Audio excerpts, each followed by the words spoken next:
All right, Johnny D here from the Climb Show Music Business Podcast on American Songwriter Magazine's podcast platform. You can find that at americansongwriter.com/podcast. And we are live from the Nashville Nights International Songwriting Festival here in Odense, Denmark. And I am sitting next to the one and only Mr. Trick Savage. Thank How are you, sir. I'm well, thanks. Yeah? Thanks for having me, man. First time over in Denmark? No, this is my third time in Denmark. You were on the original Recon tour. Yes, with I was. Blue, weren't you? Yes. Okay, yeah. and you guys did a number of sold out tours with a small package of writers, Yes, yeah. and then said, "We keep selling this out. Let's do a festival." Right, yeah. Right? Well, that was Blue and Stefan's vision to do a festival here, and they have been aiming for that for over a year now through a number of hurdles, through a pandemic, and they finally they pulled it off. You know? They did, and I honestly don't know how they did without climbing a tower with a gun. Yeah. It has been one administrative obstacle after another to make this thing happen. I call that the law of rock and roll trick. You know, the Murphy's Law states that what can go wrong will go wrong. Right. And the law of rock and roll states that Murphy completely underestimated the problem. Right. Right. So let's talk about Bible in 44, can we? You bet. Yeah. Are you sick of talking about that song? No, yet? not at all. Not at all. That song has been so good to me. That is the first song that I ever wrote with Ashley McBryde. It was the first time we wrote together. My friend Terry Jo Box put me on that write. She had a write booked with Ashley, and it was in 2012. Really? Yeah, 2012 we wrote that Wow. song. Okay. It was the first time I had written with Ashley, and I don't think a lot of other songwriters put a lot of pressure on first writes that you have with someone, because sometimes there's a get to know each other process, and sometimes you'll go in first time and write with somebody and it just doesn't go. There's no chemistry, and maybe you go, well, maybe we don't do this again. And sometimes on a first write it's like, well, that went pretty good, not great, but we'll get together again. And sometimes what you do when you have a first write with someone, you'll come with something underway just to kind of get the thing going. Mm-hmm. And when we got together that day, and it's like, well, what do we want to write? Ashley said, I've got this thing going, but I need help finishing it. And she had that song far along down the path. Mm-hmm. The lyric and stuff, it's very personally her story. She tells a story about how her father had this guitar that she was never allowed to touch, but she tells a story of when she was older and she was playing that guitar when her father was gone. And there's that last verse in the song about the guitar. So she had that song well along the way. She didn't have, and she was like, I don't know how to finish this song. I need something to start the song out with. I can't just start singing. And I came up with that little guitar intro thing on the I played that. She's that's cool. Show me how to play that. And she didn't. There was no chorus to that song. It was verse after verse after verse. All those couplets about he had a southern drawl like a red bone hat, and she didn't have a chorus. And in fact, what is the chorus now was just another verse. He'd see through a lie like an old screen door. Yeah. And when we were writing, it's like, well, you have to have a chorus to this song. You got to have a chorus. And she was like, I don't have anything else to say. I was like, why don't we pick one of these verses and hang it on the melody that we have for that open, for that little signature lick, that open. Mm-hmm. And we agreed that why would you not have the best couplet to be the chorus, the the best phrase to be the chorus would be the one about the screen door and Bible on a 44, and we took that and hung it on that melody and just made that the chorus of the song. So my contribution to that song mostly is musical because I came up with the melody for the chorus, which is the intro, and we selected which one. But lyrically, that song is very, very personal to Ashley. And she, it was almost all there when she brought it in that day. So that's the story of that song. I love that. I love that story. I love that song. Would you say? Do you feel like you have more? Are you stronger at lyrics versus melody, or melody versus lyrics? Boy, I don't know. Lyric is really important to me. We sweat over them a lot. But I think music and melody is so important in songs. And we sweat lyrics so much. I do too. But I think melody kind of needs to drive things because that's what people remember. If you hear a song for the very first time and you only hear it one time, a really hooky melody will make you remember it more than great lyric will. But of course, in country music, you gotta have that lyric. We gotta have that lyric. We sweat it hard. So it's hard to say which is more important. Well, I guess what I'm asking is, like, do you feel some writers are equally strong on both? Some writers are aware that their melody's strong. They're good with lyrics, but their melody's strong, and so when they put a room together, they're going to be looking for a lyricist, somebody whose strength is lyrics, and that's a compliment in the room, kind of a thing. Is that something you think about? I think when I first began doing this, because I've been a musician and all my life, and I think when I first started doing this, starting to write songs, I think that other writers brought me because I had more musical tools than some of them, than somebody that can strum a GC and a D chord. They brought me because I had more musical tools. You can be able to sit down and create that intro to the Bible on 44 on the guitar, and she's like, "That's it. There's the lick." But as I've done this more and more, I think I try to be good at both. I try to be good at both, and I think ultimately, on a great country song, it's a good, solid marriage of those two things. Absolutely. So, what's your story? How long have you been doing this? Well, my story's kind of interesting, I guess, because like I said, I've been a hired gun. I still have my Nashville Nights wristband on. So he's legit. I just came from my last show. Hot off the stage, ladies and gentlemen. I have been a musician my entire life. I've always kept a roof over my head and my car payments paid and food on the table by doing that in a variety of applications. But did you do a lot of touring? Yeah, some, when I was younger, but I started writing songs.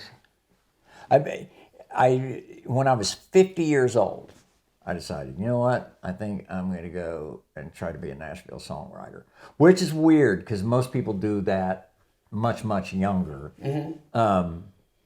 I started really focusing on this thing, when I was 50, which was, you don't need to know how many years ago that was. last summer. And I learned a lot. And the fascinating thing about it is when I did, as a new songwriter, because that business, it's like a ladder. There are some people that are further up the ladder. There's some people that are at the tip top of it. Some people don't ever manage to climb very far up. Some people can climb up to the middle. Some people, But when I started writing songs, all the people that were the same level on that ladder were considerably younger than I am. Ashley is younger than I am. Emma is younger than I am. but I think that it's kind of like there's an equalizer in that it's kind of like your latter age is what matters, not your actual.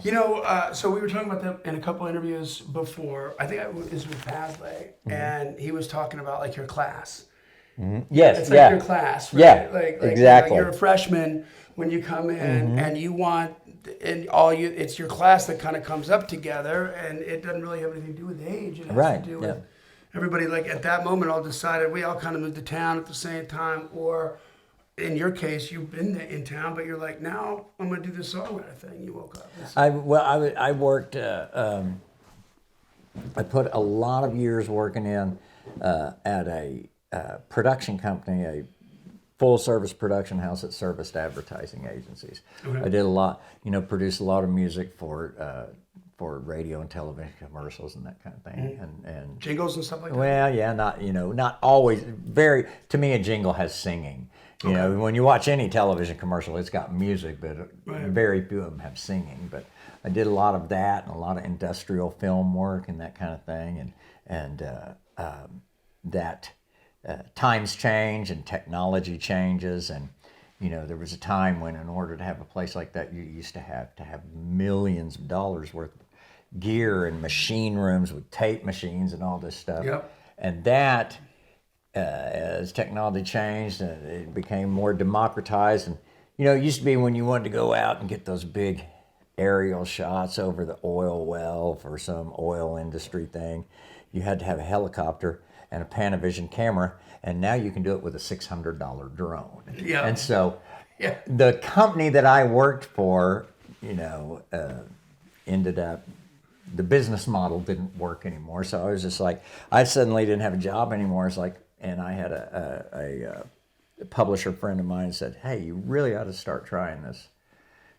Come over here and start trying to write songs. And I was like, okay, I'm not doing anything else. Might as well do that. So it's Tuesday. Well, I'll be over there for lunch. Yeah. I like that. So, I think what life is all about, going out and you make a bunch of mistakes, you learn from it as you're trying to craft your life. And the same with a song, right? Like you're going to get into that business and there's lots of different balls in the air. It's not just writing the great song. It's also, there's decorum in the room. There's networking. There's relationship building. There's, the do's and the don'ts and all these kinds of things. And mistakes are part of the journey. What are some of the most common mistakes that you see young writers make these days? Is there something that pops to mind?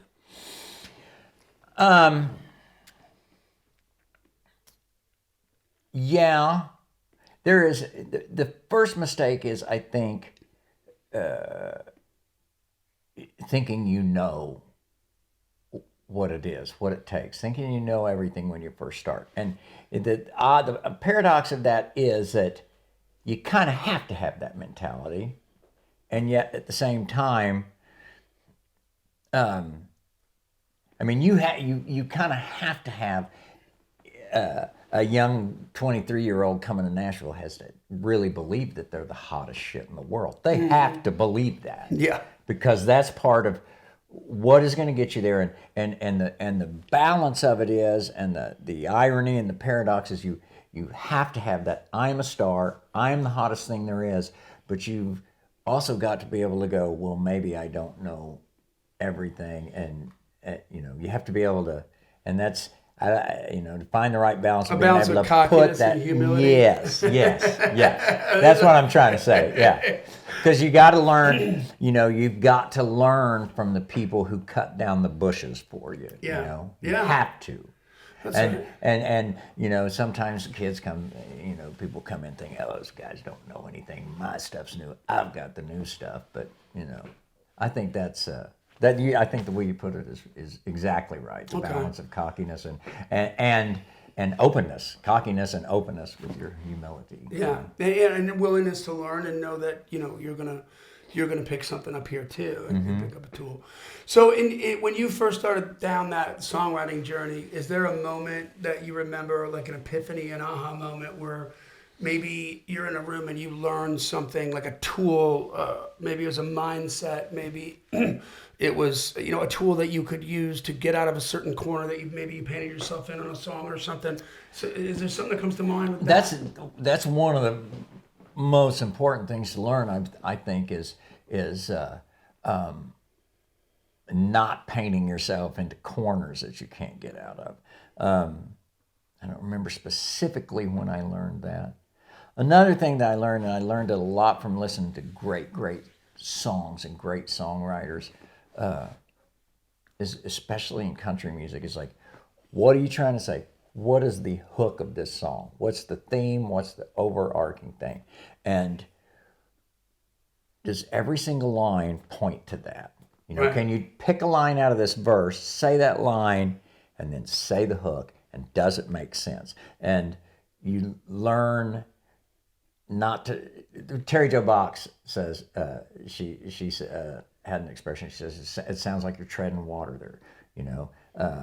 Are some of your lines treading water? Do they service that hook, or are they just taking up space because they rhyme? Ooh, that's heavy. Yeah, I like that a lot. Yeah, I like that a lot. So a few sentences ago, you were just talking about young up-and-comers. At this festival here, is there any... we're loaded with talent. We have so much talent at this festival. Are there any up-and-comers that you see that maybe caught your eye, that you thought just really had a sort of breakout performance or something like that? Oh, my young friend Emma Zink, I have really, really high hopes for her. I really think she has the goods, man. I do. You share the opinion of a few of the headliners of the festival too. They said the same thing. She's got the moxie. She's got a uniqueness. She is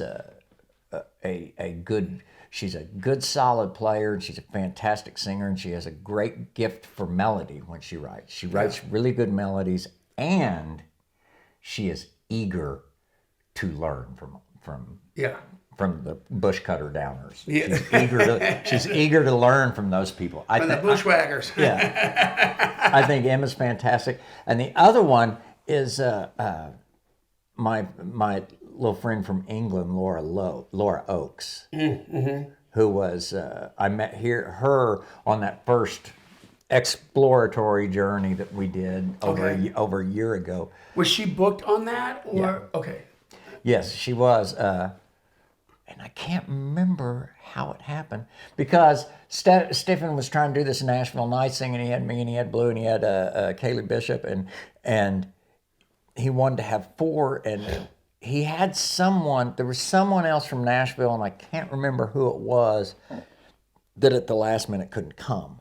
And Laura is a recording artist in England, doing her own records, doing her own shows and stuff, and he had been following her and listening to her, and this was, in the early stages of the pandemic, and she had a bunch of shows canceled, and he was able to get her, and serendipitous. I think she is so great. Yeah.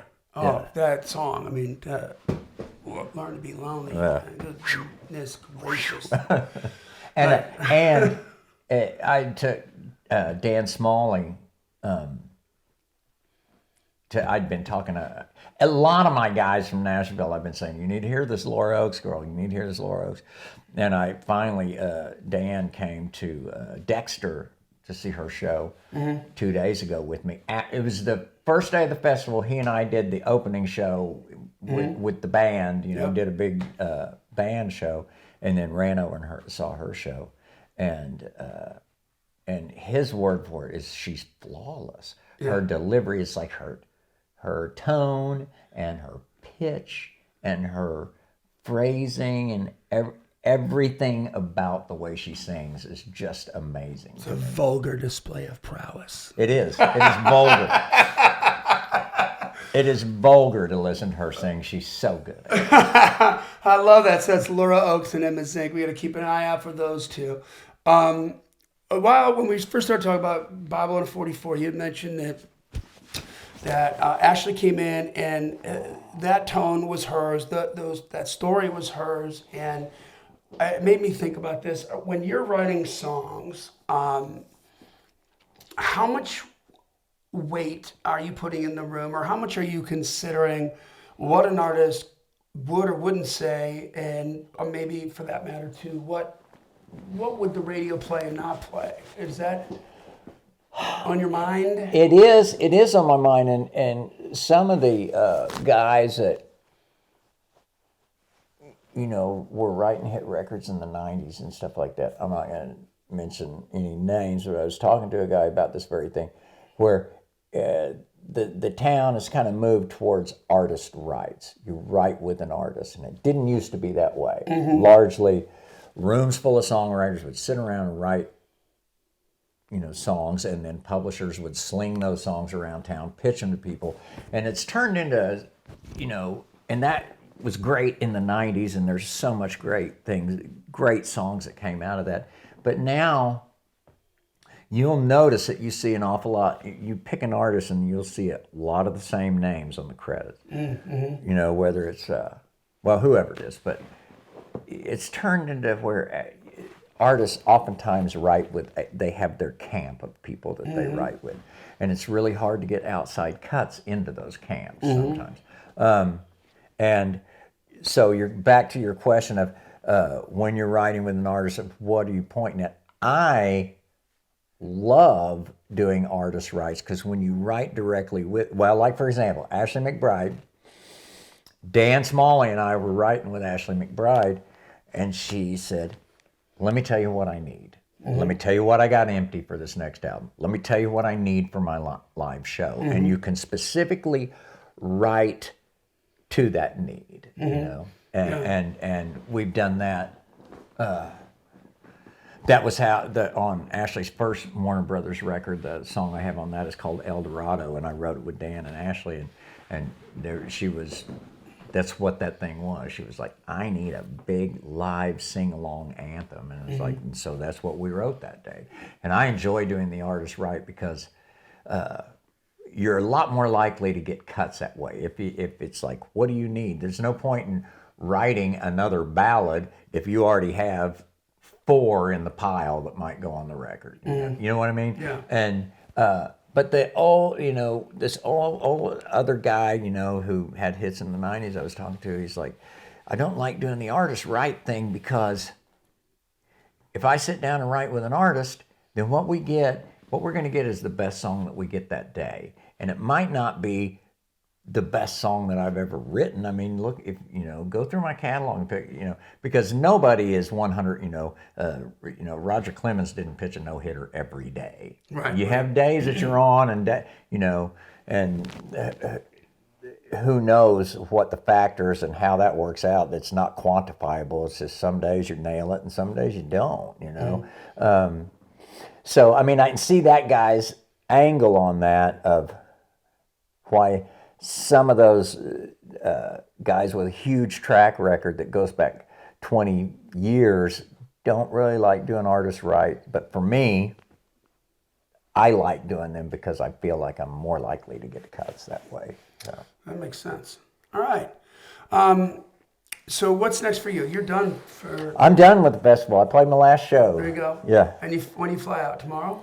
No, I'm flying out on Tuesday, but I'm leaving early tomorrow morning. My wife and I are going to go spend the day in Copenhagen and wander around. Nice. And then I've got a motel room, reserved a motel room, and we're just going to do Copenhagen for a day and spend the night, and then go to the airport in the morning on Tuesday. Relax. Yeah.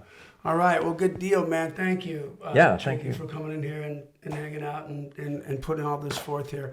It's Johnny D here from the Climb Show Music Business Podcast on American Songwriter Magazine's podcast network. That's americansongwriter.com/podcast. And once again, we're live from the Nashville Nights International Songwriters Festival in Odense, Denmark. Chick Savage. Odense. Odense. That's how they say it. Odense. Oh, they say Odense. There's a very soft D, and they go Odense. Odense. Odense, Denmark. Yeah. I stand corrected, sir. Thanks, Trick. Thank you, buddy. You got it, man.